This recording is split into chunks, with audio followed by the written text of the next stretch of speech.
હું કાવા આવ્યો છું ગોગા મહારાજના દર્શન કરવા.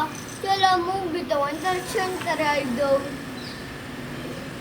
ચલો ગાઈસ કે ચલો ગાઈસ હું તમારું મંદિર બતાવી દઉં.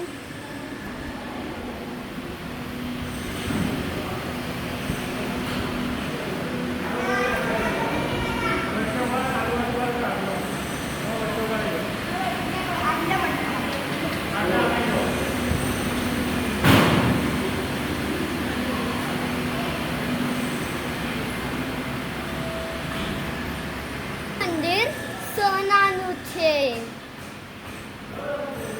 કેવું છે કમેન્ટ સેક્શન में बताना. મંદિર સારું લાગ્યું હોય તો લાઈક કરજો, કમેન્ટમાં બતાવજો કેવું લાગ્યું. લાઈક કરજો, સબસ્ક્રાઈબ કરજો, શેર કરજો. મેં ઘરે જવાનું છું એટલે હું એ બી તમને बताइस. Bye bye. See you tata. अगले ब्लॉग में मिलते हैं.